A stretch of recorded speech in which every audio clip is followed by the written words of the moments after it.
তুমি কি কোনোদিন ভেবেছ মানুষ কতটা অন্ধবিশ্বাসে অন্ধ হতে পারে যে সে নিজেরই রক্তকে মৃত্যুর মুখে ঠেলে দেয়? উড়িষ্যার এক ছোট্ট গ্রাম, যেখানে এক মহিলাকে বাঁচিয়ে রাখার বদলে তারই পরিবার বলল, এর ভেতরে শয়তান আছে, একে মারতে হবে। তারপর শুরু হলো ভয়ঙ্কর তাণ্ডব। লোহার রড, ত্রিশূল আর রক্তে ভেজা আর্তনাদে গ্রামবাসীরা দাঁড়িয়ে দেখছিল।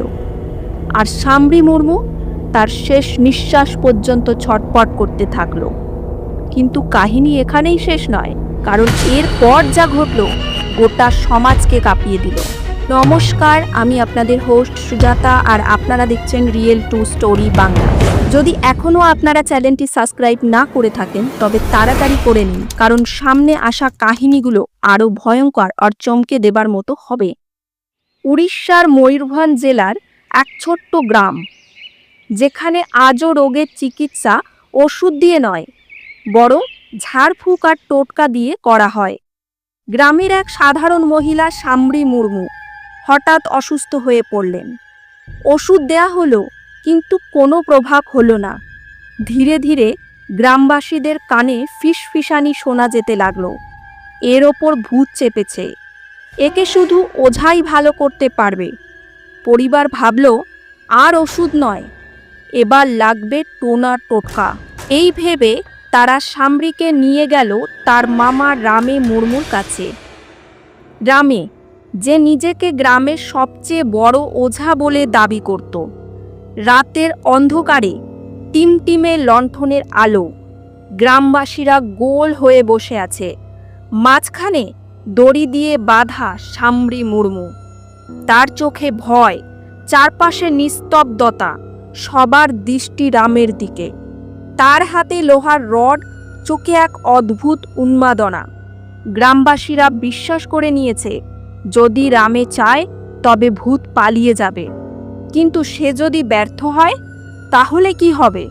আর বন্ধুরা, এখান থেকেই শুরু হলো এমন এক খেলা যা অন্ধবিশ্বাসকে রক্তে রূপান্তরিত করল।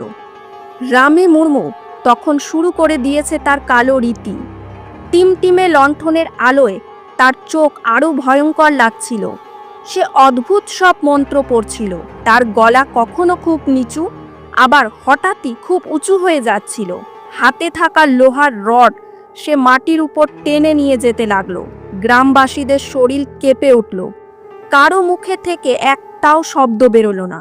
সামরি কাঁদছিল, অনুনয় করছিল, কিন্তু তার আর্তনাদ কেউ শুনল না। গ্রামবাসীরা দাঁড়িয়েছিল, যেন তাদের হৃদয় পাথরের হয়ে গেছে। আর তারপর প্রথম আঘাত, লোহার রড সোজা সামরির গায়ে পড়ল। তার আত্মচিৎকার অন্ধকার ভেদ করে ছুটে গেল চারপাশে। চারিদিক গর্জে উঠল, কিন্তু রামে থামল না। বারবার বারবার লোহার রড দিয়ে আঘাত করতে লাগলো। কখনো রড, কখনো ত্রিশূল, কখনো লাঠি। প্রতিটি আঘাতের সাথে সাথে সামরির চিৎকার আরও ক্ষীণ হতে লাগলো। তার শ্বাস ভেঙে আসছিল, চোখ উল্টে যাচ্ছিল, আর তারপর ধীরে ধীরে তার নাড়ি থেমে গেল। গ্রামে শুধু হাওয়ারই সাই সাই শব্দ রয়ে গেল। আর বন্ধুরা, এইভাবেই অন্ধবিশ্বাস এক নির্দোষ জীবনের রক্ত ঝরালো। সকালবেলা সূর্য উঠল বটে, কিন্তু গ্রাম ঢেকে গেল নীরবতায়। খবর ছড়িয়ে পড়ল, সামরি মুর্মু আর এই পৃথিবীতে নেই। গ্রামে তোলপাড় শুরু হলো। কেউ বলছিল, এ তো ভূত প্রেতের কাজ। আবার কেউ ভয়ে চুপ করে গেল। কিন্তু মৃত্যু আর চাপা রাখা গেল না। খবর পৌঁছে গেল পুলিশের কাছে। সঙ্গে সঙ্গেই এফআইআর দায়ের হলো। নাম উঠে এলো রামে মুর্মু, তার স্ত্রী মাহি, ছেলে সুবল আর বৌমা সীতা, আর এক ছেলে নরসিং। মামলা দায়ের হলো খুনের। ধারা 302, 307, 323, 324, 325, 326, 342 আর 34। সঙ্গে উড়িষ্যার উইচ হ্যান্টিং অ্যাক্ট 2013 প্রয়োগ করা হলো। কিন্তু এখান থেকেই আসল জটিলতা শুরু হলো। গ্রামের লোকেরা, যারা নিজেদের চোখে সব কিছু দেখেছিল, হঠাৎ করে চুপ হয়ে গেল। কেউ বলল, আমরা তো কিছু দেখিনি। কেউ বলল, সেই রাতে আমরা তো বাড়িতেই ছিলাম। যেন পুরো গ্রাম একসাথে নিজেদের মুখ বন্ধ করে ফেলল। জিভে যেন তালা পড়ে গিয়েছিল। শাম্ভীর মৃত্যু হয়ে গিয়েছিল, কিন্তু সত্য এখনো অন্ধকারে চাপা পড়েছিল। আর বন্ধুরা, এখান থেকেই শুরু হলো আদালত আর পুলিশের দীর্ঘ সংগ্রাম। একদিকে ন্যায় বিচারের লড়াই আর অন্যদিকে সমাজের নীরবতা। লড়াই এখন আর শুধু গ্রামের মধ্যে নয়, পৌঁছে গেছে আদালতের দোরগোড়ায়। বিচারকের আসনে নেমে এলো নিস্তব্ধতা। আইনজীবীরা প্রস্তুত দাঁড়িয়েছিলেন। অভিযুক্তদের চোখ নিচু। অভিযুক্তদের আইনজীবী জোরে বললেন, মাননীয় বিচারক, পুরো মামলা মিথ্যা। কোনো সাক্ষীই খুন হতে দেখেনি। সবটাই পারিবারিক শত্রুতার ফল। কিন্তু পুলিশও তাদের যুক্তি পেশ করল। তারা বলল, এফআইআর দায়ের হয়েছে, তাতে স্পষ্ট লেখা আছে যে মৃত্যু ঘটেছে ঝাড়ফুঁকের সময়।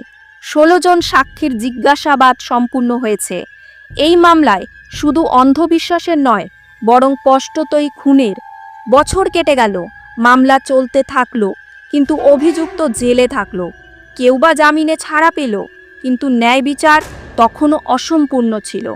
আদালতের কক্ষে একদিকে পরিবারের যন্ত্রণা, আর একদিকে সমাজের নীরবতা। অভিযুক্তরা বলে যাচ্ছিল, আমরা নির্দোষ। পুলিশ বলে যাচ্ছিল, এটা খুন। আর বন্ধুরা, এই মামলাটি শুধু একটা প্রশ্নই নয়, বরং ন্যায় বিচার আর অন্ধবিশ্বাসের আসল চেহারা সবার সামনে তুলে ধরল। বন্ধুরা, এখন শুধু প্রশ্ন আদালতের নয়, আমাদের চিন্তারও। সত্যিই কি শাম্ভী মুর্মুর ভেতরে কোনো ভূত ছিল, নাকি এটা ছিল শুধু অন্ধবিশ্বাসের অন্ধকার? রামে মুর্মু, তার পরিবার কি সত্যিই দোষী, নাকি তারাও এই অন্ধবিশ্বাসের শিকার? যদি এটা খুন হয়, তবে এর ন্যায় বিচার কেন হলো না? আর যদি এটা ভূত তাড়ানোর ভুল হয়, তবে শাম্ভীর মৃত্যুর দায় নেবে কে? ভাবুন, আজও আমাদের গ্রামে আর শহরতলিতে কত নারী আর কত শিশু রোগে নয়, অন্ধবিশ্বাসে মারা যায়। কেউ ডাইনি বলে পেটানো হয়, কেউ ভূত প্রেতের নাম করে তাকে ছটপট করে মরতে দেওয়া হয়, আর সমাজ নীরবে তা দেখে যায়। সবচেয়ে বড় প্রশ্ন হলো, আমরা কি কোনোদিনই এই অন্ধবিশ্বাস থেকে মুক্তি পেতে পারবো, নাকি পরের বার অন্য কোনো গ্রামে অন্য কোনো শাম্ভীর আত্মচিৎকার এইভাবেই অন্ধকারে চাপা পড়ে যাবে? বন্ধুরা, শাম্ভী মুর্মুর মৃত্যু কোনো সাধারণ ঘটনা ছিল না। এটা শুধু এক মহিলার খুন নয়, বরং পুরো সমাজের সেই মানসিকতার খুন, যে মানসিকতা আজও অন্ধবিশ্বাসের শেকলে বাঁধা। ভেবে দেখুন, আজ আমাদের দেশের অনেক গ্রামে রোগের চিকিৎসা হাসপাতাল দিয়ে নয়, বরং ঝাড়ফুঁক আর টোনা টোটকায় করা হয়। আর যখন চিৎকার হবে অন্ধবিশ্বাসে, তখন মৃত্যুও আসবে সেই পথেই। শাম্ভীর আর্তনাদ আজও সেই গ্রামের নিস্তব্ধতায় প্রতিধ্বনিত হয়।